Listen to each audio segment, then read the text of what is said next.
Okay, so that ending of this chapter of Attack on Titan chapter 64. Kenny is a Titan? Okay, so we just got a massive reveal at the end of this chapter. Kenny is a fucking Titan. So... I didn't see that coming. I really did not see that coming. So, Kenny's entire objective and goal, as pretty much we can hint at the end of this chapter, is that he was wanting to eat Eren the entire time. He was wanting to try to eat him before he can get his power. His Titan power. But supposedly, from what, you know, Historia's dad said to her, only those of the royal bloodline from the original person that had the power like 100 years ago can actually use this Titan power to the fullest, its true potential. So technically, Eren can't use it to its full potential, and if another Titan was to eat Eren, if it's not a royal bloodline, they will not be able to control it. So, Kenny pretty much reveals at the end of this chapter, like, he was going to eat fucking Eren. He was just going to straight out eat Eren, or probably eat Historia after she was done eating Eren, to get the power.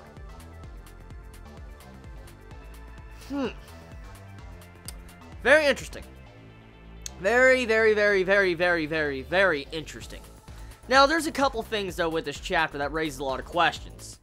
Historia's father is a straight-up fucking liar. Straight-up liar. I'm calling him out on that bullshit he spit out in this chapter. He supposedly said, if Eren did not eat, or Eren did not have the Titan power, okay? That, you know, the Reese family, they would, you know, save humanity. They would kill off all Titans. They would defeat the Titans. That's supposedly what he said to Historia.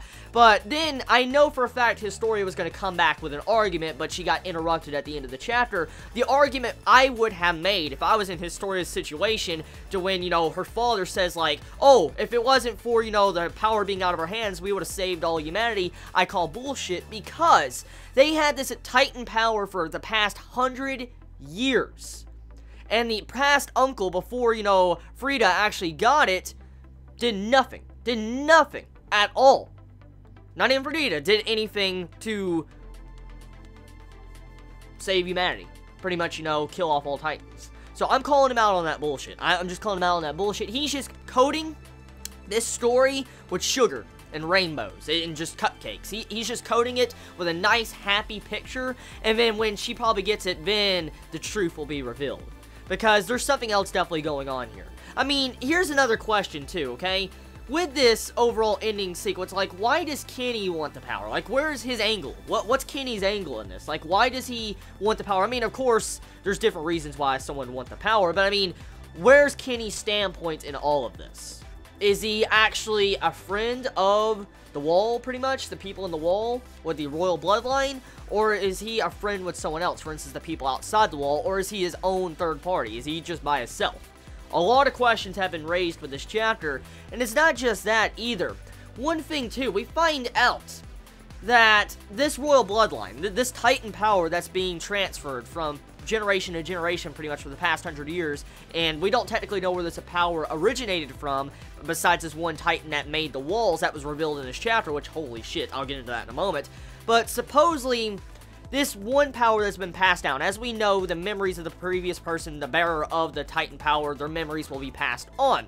And the person with this Titan power has actually all the original memories of the creation of their current world, for instance, the walls, and they have the actual memories of how the Titans came about.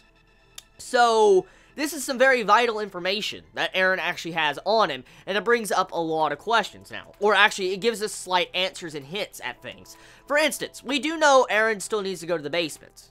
We know that.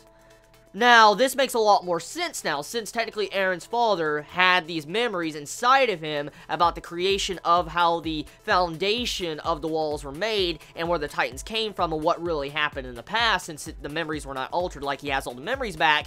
It might explain what's probably inside of that basement. Like, probably something that can counteract whatever happened 100 years ago. So, yeah, it makes a lot of sense now why Eren's father would have something in that basement that is very vital to the plot and the story in general. So, yeah, I just wanted to point that out if no one actually caught that. So, besides that, we got a lot of fighting in this chapter. Like, there is a lot of fighting. Humans versus humans once again in this chapter, and for the most part, it was very kick-ass. It really was. Getting to see, you know, the Survey Corps versus the freaking military police, oh my god. Military police was getting wrecked. This entire chapter, they were getting fucking wrecked. Like, they didn't stand a chance. Now, Hanji. I'm kind of fearful. Because, I mean, Attack on Titan does kill off characters. We do know Attack on Titan will kill off characters. So I'm scared that Hanji might die. Because I really like Hanji. She's a really cool character. And I hope she's not, you know, fatally wounded to where she will die. Because, I mean, she was slammed up against a rock. You saw her skid down. You see the blood on the, like, wall, crystal wall. And pretty much that's where last we see of Hanji of this chapter. So, hopefully this is a troll. I really hope it's a troll and it's not actual a death scene. Because I don't want Hanji to die. I really don't. Now, one thing I will point out with this chapter. Armin. Once again, proving how smart he is as a character. Like, he literally, after a couple of actual instances of coming close to close face-to-face with these anti-human, three-dimensional maneuver gear, he was able to figure out two vital weaknesses on this new anti-human weapon, pretty much. The two weaknesses that Armin actually points out in this chapter is that supposedly when the anchors, you know how the three-dimensional maneuver gear actually has to anchor things when they use their, like, string to, like, launch yourselves? Well, the firing, the weapon on it is actually on the exact same way, pointed the exact same way where if you were to, you know, move around. And so there's a vital weakness. If you're moving around through, like, trees and shit, you can't point your weapon back behind you and shoot someone behind you if you already have your hands full. So, that's a massive weakness. But then there's another weakness, too, that's really shocking how Armin was able to pinpoint this out. Supposedly, after 2 shots, there is a massive reload time. I mean, it's kind of obvious if you were to watch it, but I mean, for Armin to, in the middle of all that conflict that happened chapters back, to be able to still pinpoint all this weaknesses is pretty fucking amazing.